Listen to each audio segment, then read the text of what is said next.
11/7/2024 காலை முரளி. ஓம் சாந்தி. பாப்தாதா மதுபன். இனிமையான குழந்தைகளே, சூன்ய, பூஜ்யம், சைஃபர் நிலை, அதாவது அசரீரியாவதற்கான நேரம் இதுவே ஆகும். இதே நிலையில் இருப்பதற்காக பயிற்சி செய்யுங்கள். இந்த நேரம்தான் நம்ம உடம்பற்ற நிலையில் இருக்க வேண்டும் என்று பாபா சொல்கிறார். இந்த பயிற்சியை செய்ய வேண்டும். உடம்பற்ற நிலைன்னா சூன்யம். எந்த ஒரு விஷயமும் ஞாபகத்துக்கு வரக்கூடாது. நான் ஆத்மா. எந்த ஒரு மனுஷரை பற்றியும் ஞாபகம் வரக்கூடாது. எந்த தேகதாரி, எந்த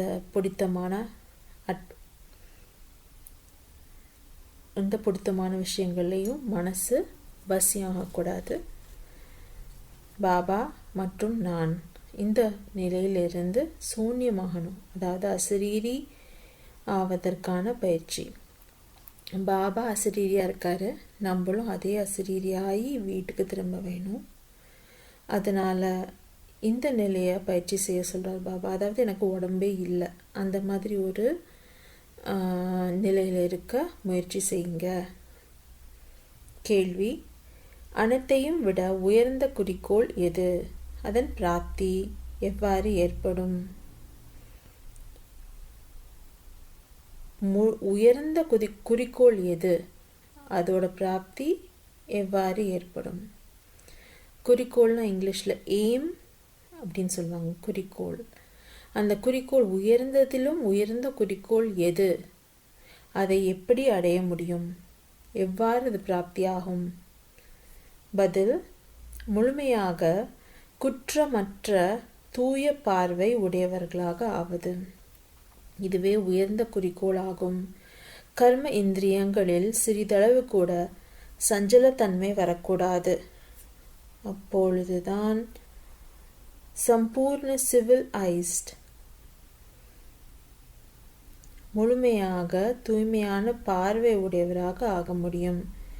இப்பேற்பட்ட நிலை அமையும் பொழுதுதான் உலக அரசாட்சி கிடைக்கக்கூடும். ஏறினால் வைகுண்ட உயர் பதவி என்ற பழமொழியும் உண்டு. அதாவது ராஜாக்களுக்கெல்லாம் ராஜா ஆவது, இல்லை என்றால் பிரஜை. எனது விருத்தி உள்ளுணர்வு எவ்வாறு உள்ளது என்று இப்பொழுது சோதனை செய்யுங்கள். எந்த ஒரு தவறும் ஏற்படுவதில்லையே.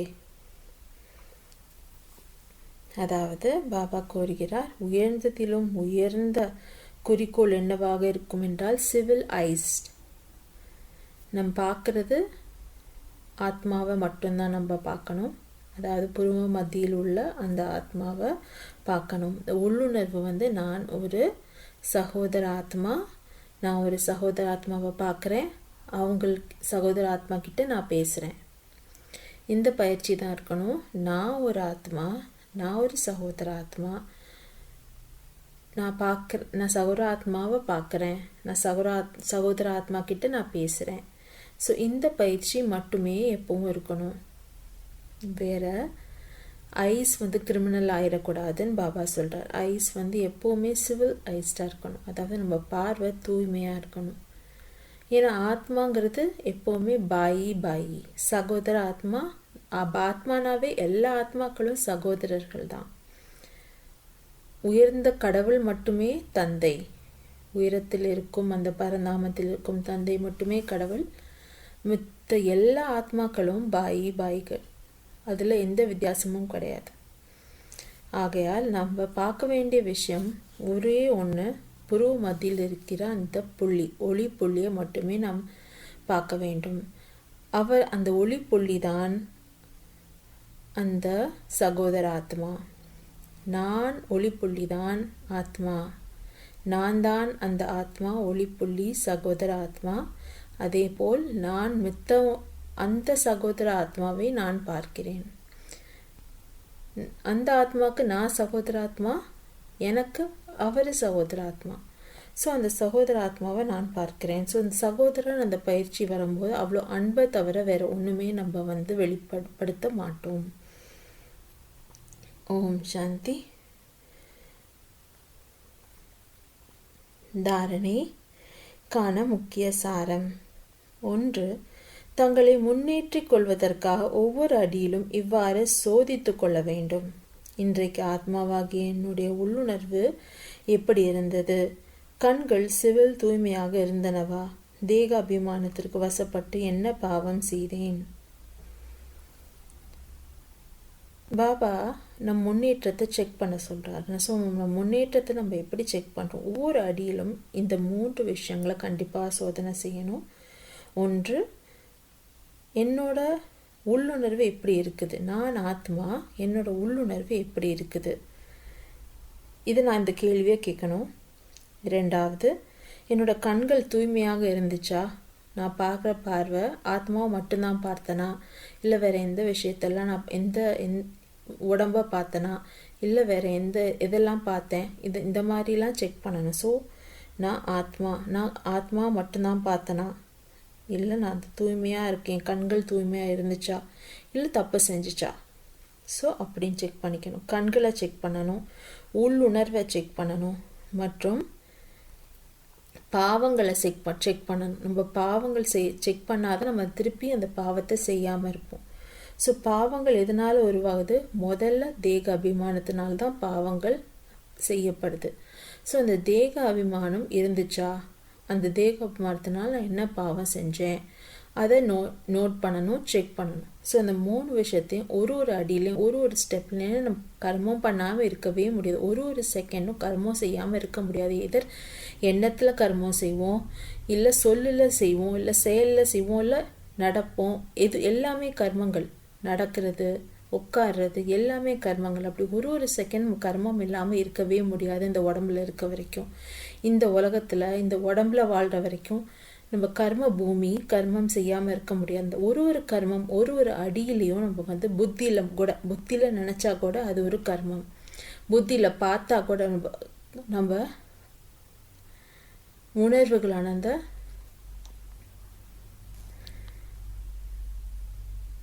பஞ்ச பூதங்கள், நல்ல கர்மேந்திரியங்கள், ஞானேந்திரியங்கள் மூலமாக அதாவது உணர்வுகள், அந்த கண், மூக்கு, வாய்னால என்னெல்லாம் பார்த்தோமோ, அதை நுகர்ந்தோமோ, அந்த 5 அது எல்லாத்துலேயுமே கூட நம்ம எப்படி நம்ம எதை பார்த்தோன்னா அது ஒரு கர்மம், ஸ்மெல் பண்ணோன்னா அது ஒரு கர்மம், இந்திரியங்கள்னால செய்கிற எந்த ஒரு காரியமும் கர்மம், மனசுனால செஞ்சால் கர்மம், புத்தினால திங்க் பண்ணால் கர்மம், எல்லாமே கர்மம். சமஸ்காரம் கர்மம், உணர்வு கர்மம், அனுபவம் கர்மம், எல்லாமே கர்மம். ஸோ அப்படி கர்மமாக இருக்கும்போது நம்ம என்ன கர்மம் ஒரு அடியும் நம்ம கர்மம் செஞ்சிட்ருக்கோம். அந்த ஒரு அடியிலையும் 3 விஷயத்தை நம்ம செக் பண்ணணும். அதாவது நான் இப்போ இந்த அடியில் இந்த கர்மத்தை நான் தேக அபிமானத்தில் செஞ்சேன்னா தேக அபிமானத்தில் பாவம் செஞ்சுருக்கேனா, இல்லை ஆத்மா அபிமானியாக இருந்து இந்த கர்மத்தை செஞ்சேனா? 1. 2வது, என்னோட கண்கள் எப்படி இருந்துச்சு? நான் கண்கள் என்னோட கண்கள் எதை பார்க்குது? என்னோட கண்கள் தூய்மையாக இருக்குதா? 3வது, என்னோட உள் உணர்வு எப்படி இருக்குது? என்னோட உள் உணர்வு எப்படி இருக்குது? அது ஆத்மாவை பொறுத்த வரைக்கும் என்னோட உள் உணர்வு எப்படி இருக்குது? நான் என்னையை பற்றி என்ன உள்ளுணர்வு நினச்சிட்ருக்கேன், அதனால பாவம் ஏற்பட்டிருக்கா அப்படிங்கிறத செக் பண்ணணும். புத்தியில் அழியாத ஞான செல்வத்தை தாரணை செய்த பிறகு தானம் செய்ய வேண்டும். ஞானம் என்ற வாளில் நினைவு என்ற கூர்மையை தீட்ட வேண்டும்.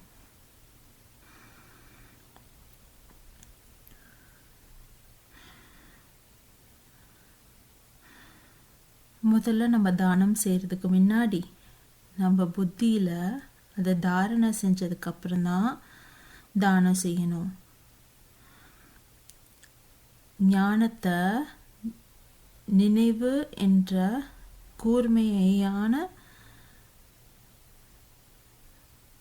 கூர்மையத்தன்மையை தீட்ட வேண்டும்.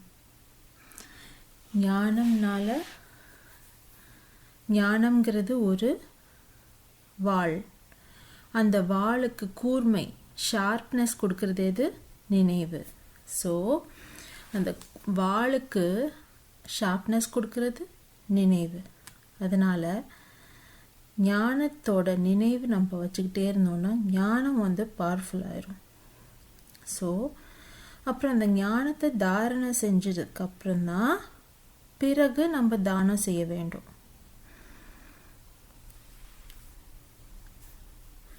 வரதானம். சத்தியதாவின் அத்தாரிட்டியை தாரணை செய்து அனைவரையும் கவர்ந்திழுக்கக்கூடிய பயமற்றவர் மற்றும் வெற்றியாளர் ஆகுக.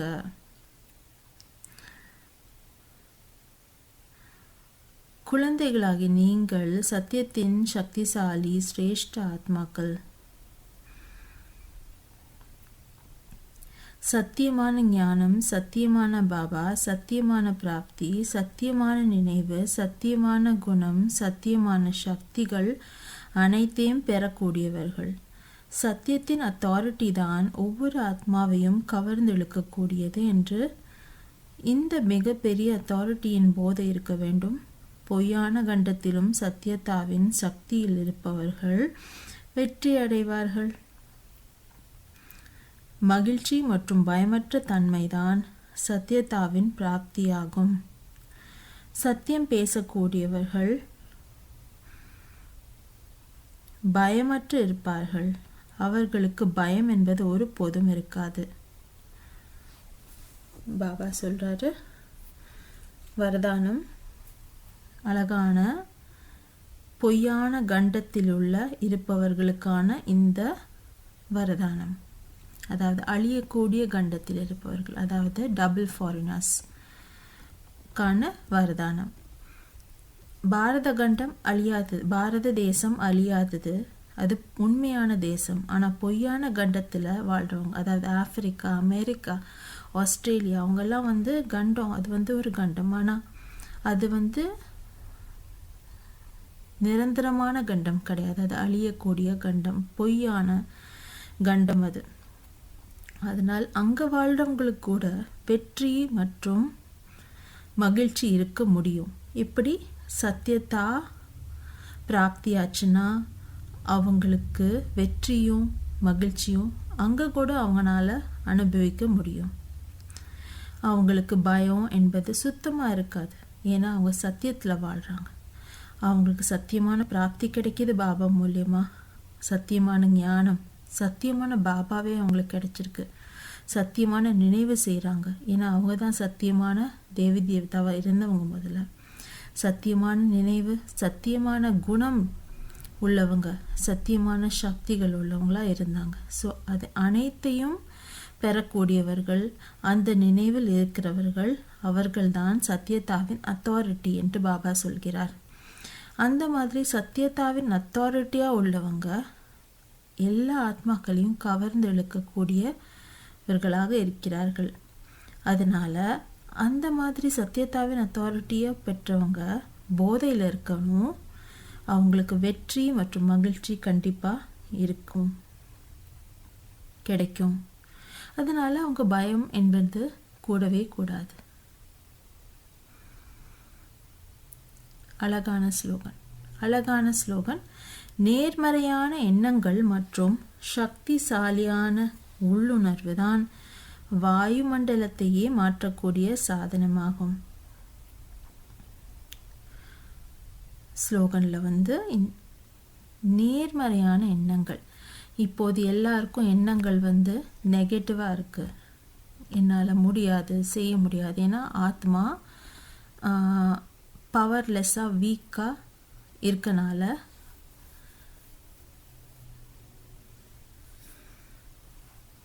சக்தி இழந்து இருக்கிறதுனால ஆத்மா, அதனால் அவங்களுக்கு நேர்மறையான எண்ணங்கள் வர்றது கிடையாது. எதிர்மறையான மற்றும் நெகட்டிவான வியர்த்தமான வேஸ்ட் எண்ணங்கள் தான் அதிகமாக வருது. ஸோ அதை இப்போது பாபா என்ன பண்ண சொல்கிறாரு? நேர்மறையான எண்ணங்களாக மாற்ற வேண்டும். அதுக்கு வேறு எப்படி நேர்மறையான எண்ணங்களாக மாற்ற முடியும்? இந்த சங்கம் யுகத்திலே நம்மளோட எண்ணங்கள் நேர்மறையாக இல்லைன்னா பிறகு எப்போது தான் நம்ம எண்ணங்கள் நேர்மறையாக இருக்க போகுது? ஏன்னா இப்போ நம்மளோட காலம் ஏறும் கலையில் இருக்கிற காலம். சுற்றி கலியுகம் இருந்தால் கூட நம்மளோட போதை, நம்மளோட அத்தாரிட்டி என்ன, நம்ம ஏறும் கலையில் இருக்கிறோம். இந்த ஏறும் கலையில் இருப்பதனால நம்மளுக்கு ஏன் நம்ம அவ்வளோ சக்திசாலி ஆகக்கூடாது பாபா மூலியமாக? ஏன் நம்மளுக்கு வீணான மற்றும் நெகட்டிவான எண்ணங்கள் வருகிறது? பாபா சொல்கிறார், ஆதலால் நேர்மையான எண்ணங்கள் இப்போது வையுங்கள் மற்றும் அந்த சக்திசாலியான உள்ளுணர்வு தான் வாயுமண்டலத்தை மாற்றக்கூடிய சாதனமாகும். இப்போதுதான் நேர்மறையான எண்ணங்கள் மற்றும் சக்திசாலியான உள்ளுணர்வு.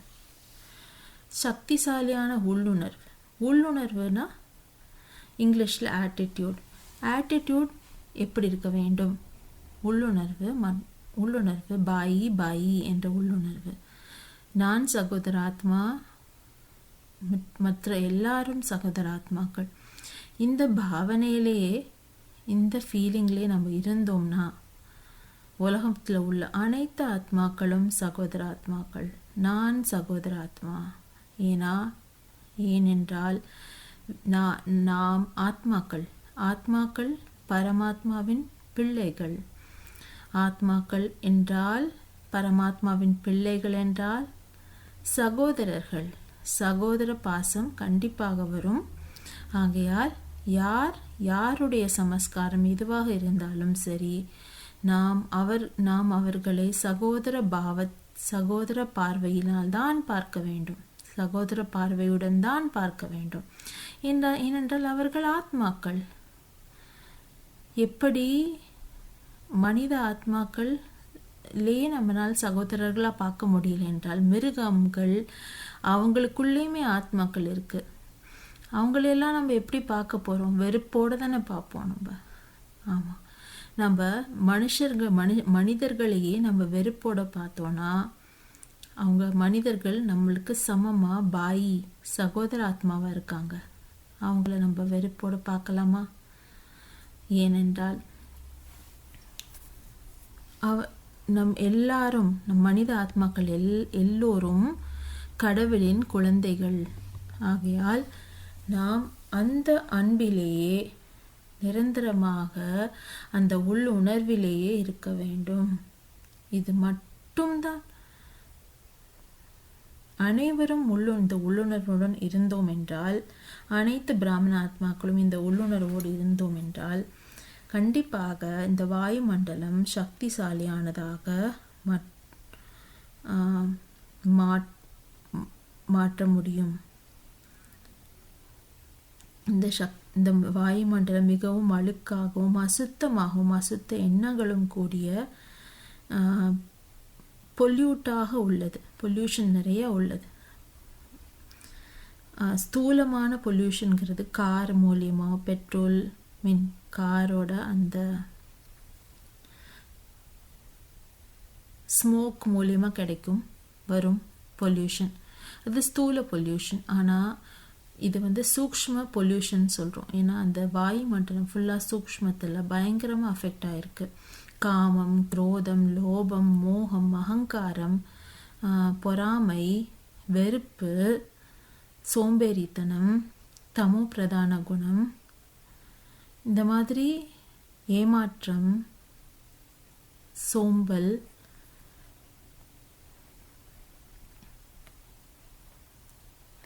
சந்தோஷமின்மை, கவலை, ஸ்ட்ரெஸ், டிசீசஸ், இந்த அனைத்திலும் மனிதர்கள் கஷ்டப்பட்டு கொண்டிருக்கிறார்கள். ஏனால் இது கலியுகம். என்னென்றால் அவர்கள் எண்ணங்கள் நேர்மறையாக இருப்பதில்லை. ஆகையால் எதிர்மறையாகவே இருக்கின்றன. இதனால் வாயுமண்டலம் கூட களங்கமாகிவிட்டது.